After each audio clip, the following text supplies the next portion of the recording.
ஒரு பஸ் ஆக்சிடென்ட்ல ஃபயர் ஆகி 25 உயிர் நெருப்புல வெந்து சாம்பல் ஆயிருக்கு. இதுக்கு யார் காரணம்? நான் முதல்ல அந்த சீனை சொல்றேன், அதுக்கப்புறம் யார் காரணம்ங்கிறத நீங்களே புரிஞ்சுக்கங்க. போன வியாழன் இரவு ஹைதராபாத்ல இருந்து பெங்களூருக்கு ஒரு பஸ் வருது. அந்த நைட்ல 3 மணி இருந்து ஒரு 3:30க்குள்ள அந்த பஸ் ஒரு ஆக்சிடென்ட் ஆகுது.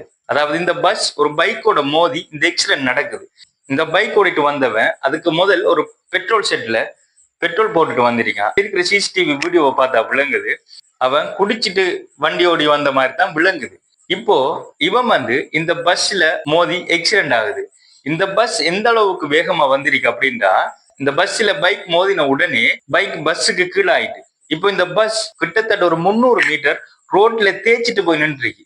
300 மீட்டர் அளவு பிரேக் அடிச்சு ஒரு பஸ் 300 மீட்டர் அளவுக்கு போறேன்னு சொன்னா இந்த பஸ் எவ்வளவு வேகமா வந்திருக்கணும். பைக் பஸ் கீழே மாட்டுச்சு இல்லையா?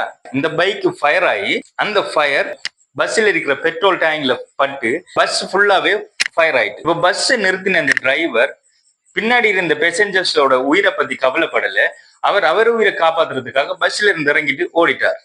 இந்த ஃபயர் ஆனதுல பஸ்ஸோட மெயின் என்ட்ரன்ஸ் டேமேஜ் ஆயிட்டு. பஸ்ஸுக்குள்ள வேலை செஞ்சுட்டு இருந்த ஒரு சின்ன பையன் அவனோட உயிரை பத்தி அவங்க கவலைப்படாம பின்னாடி இருந்தவங்களை பாதுகாக்கணும் அப்படின்றதுக்காக அந்த டைம்ல தூங்கிட்டு இருந்திருப்பாங்க இல்லையா, அந்த 3:30 டைம்ல தூங்கினாக்கள் எழுப்பி அவங்களை எல்லாம் இப்ப தப்பிச்சுட்டு போறதுக்கு ஒரு வழி தேடிட்டு இருக்கிற இந்த டைம்ல பஸ்ஸோட விண்டோ எல்லாம் பிக்ஸ்ட், அதை திறக்க முடியாது, அந்த கண்ணாடி உடைச்சிட்டு தான் வெளியே போகணும். ஆனா எமர்ஜென்சி எக்ஸிட் ஒன்று பஸ்ல இருக்கும். இந்த பஸ்ல அந்த எமர்ஜென்சி எக்ஸிட் இல்ல. காரணம் என்னன்னு சொன்னா, நார்மலா இப்படி லாங் டிரைவுக்கு போற பஸ் ஒரு ஸ்லீப்பர் கோச் அப்படிதான் இருக்கும். ஆனா இந்த பஸ்ஸோட ஓனர் ஒரு நார்மல் பஸ்ஸை வாங்கி அதை ஸ்லீப்பர் கோச்சா மாடிஃபை பண்ணிருக்காங்க. அதால இந்த பஸ்ல ஒரு எமர்ஜென்சி எக்ஸிட் இல்ல. சோ அதையும் திறந்துட்டு தப்பிக்க முடியாது. சோ தப்பிக்கிறதுக்கு எமர்ஜென்சி எக்ஸிட் இல்லாதால அதால தப்பிக்க முடியாது. விண்டோவை தான் உடைக்கணும். மேக்சிமம் விண்டோ உடைச்சு கிட்டத்தட்ட ஒரு 20-25 பேர் தப்பிச்சுட்டாங்க. ஆனா அதுல ஒரு 25 உயிர் அநியாயமா பறி போயிருக்குது. அதுவும் சும்மா இல்ல, ஃபயர் ஆகி பத்தி சாம்பல் ஆயிருக்காங்க. இந்த உலக செய்திகள் எல்லாவற்றையும் நம்ம பார்த்தா கூட இந்த உயிர் போற விஷயம் மட்டும்தான் சீப்பாவே நடக்குது. நீங்க பாருங்க, உலகத்துல மிகவும் சீப்பா நடக்கிற விஷயம் என்னன்னு சொன்னா கொலைகளும் மரணங்களும் தான். அலட்சியத்தால மரணம் ஏற்படுது, ஊழலால மரணம் ஏற்படுது, தீவிரவாதத்தால மரணம் ஏற்படுது, சில அகங்காரங்களால கூட மரணங்கள் ஏற்படுது. சும்மா ஜஸ்ட் அப்படிங்கிற செகண்ட்ல 1000 பேரை கொண்டுட்டு சிம்பிளா போறாங்க. அதை பத்தி கவலைப்படுறது கூட இங்க யாரும் இல்லை. இங்க பாருங்க, பத்தி சாம்பலான இந்த உயிர்கள் உலகத்தில் இருக்கிற தண்டனையிலேயே மிகவும் கொடூரமான தண்டனை ஒரு ஆளுக்கு கொடுக்கணும்டா அவரை உயிரோட பத்த வைக்கிறது தான். இப்போ இந்த 25 உயிர் அநியாயமா பத்தி சாம்பலானதுக்கு யாரு காரணம்? ஒரு நார்மல் பஸ்ஸை வாங்கி சொந்த லாபத்திற்காக அவனுடைய வியாபாரத்திற்காக அதை ஸ்லீப்பர் கோச் மாதிரி மோடிஃபை பண்ணி இந்த பஸ்ஸை அமைச்சானே அந்த ஓனரோட பிள்ளையா? இல்ல பஸ் ஆக்சிடென்ட் ஆன உடனே பஸ்ஸை விட்டு அடுத்தவங்க உயிரை பத்தி கவலைப்படாம பஸ்ஸை விட்டு இறங்கி ஓடினானே அந்த டிரைவர் அவனுடைய பிள்ளையா? இல்ல குடிச்சிட்டு வண்டி ஓட்டுறதுல கவலையப்படாம ஒரு இளைஞ பைக் ஓட்டிட்டு வந்தானே அவன் பிள்ளையா? இல்ல குடிச்சிட்டு வந்தாலும் நமக்கு எதுவும் நடக்காதே என்கிற தைரியத்துல பைக் ஓடிட்டு வந்தானே, அதுக்கு காரணம் என்ன? அப்படி பிடிச்சாலும் சின்ன ஃபைன் தானே, கட்டிட்டு வெளியில வந்துடலாம். அப்படி இல்ல பிடிக்கிற போலீஸ் உத்தியோகத்தருக்கு ஒரு லஞ்சத்தை கொடுத்தா விட்டுற போறாரு. அப்படி லஞ்சம் வாங்கி இப்படி குற்றங்கள் செய்யறதுக்கு தைரியத்தை கொடுத்தாங்களே போலீஸ் உத்தியோகத்தர், அவங்களோட பிள்ளையா?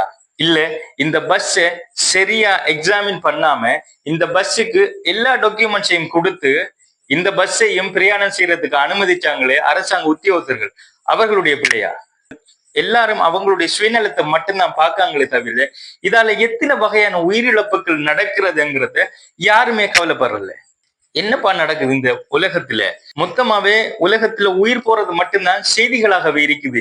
எந்த நியூஸ் எடுத்தாலும் உலகத்துல எந்த பக்கம் பார்த்தாலும் உயிர் தான் போகுது. காரணம் என்ன? அலட்சியம், பொடுபோக்கு, லஞ்சம், ஊழல். இது எல்லாமே ஒரு நாட்டுல இருந்தா, இந்த ஊழலும் லஞ்சமும் ஒரு நாட்டுல இருந்தா அநியாயமா பறி போறது நிச்சயமா பொதுமக்களினுடைய உயிராகத்தான் இருக்கும். உயிர் எங்க போனா என்ன? இந்தியாவுல போனா என்ன? பாகிஸ்தான்ல போனா என்ன? பலஸ்தீன்ல போனா என்ன?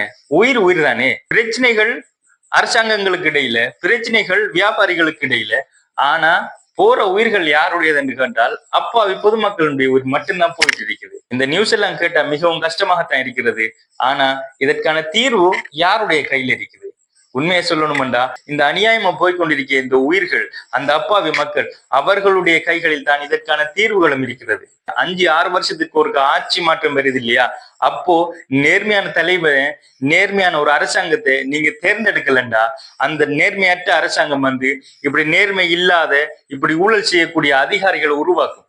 அந்த அதிகாரிகள் செய்யற ஊழலால திரும்ப திரும்ப போக போறது இந்த பொதுமக்களுடைய உயிர் தான். இப்படி அநியாயமா கொண்டு குவிக்க போற இந்த உயிர்களை நீங்க பாதுகாக்கணும்டா, சரியான முடிவை சரியான நேரத்தில் எடுங்க.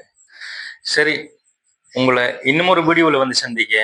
அந்த இன்னுமொரு வீடியோ இன்னொரு இடத்துல அப்பாவி மக்கள் கொல்லப்பட்டதா அல்லது அவர்களுடைய உயிர் போன விடயமா இருக்கக்கூடாது என்கிறதுதான் என்னோட ஆசை. ஆனா இந்த உலகத்துல அது நடக்குமாங்கிறது மிகவும் கேள்விக்குறியாதான் இருக்குது. சரி, உங்களை இன்னொரு வீடியோல சந்திக்க. அது வரைக்கும் பாய்.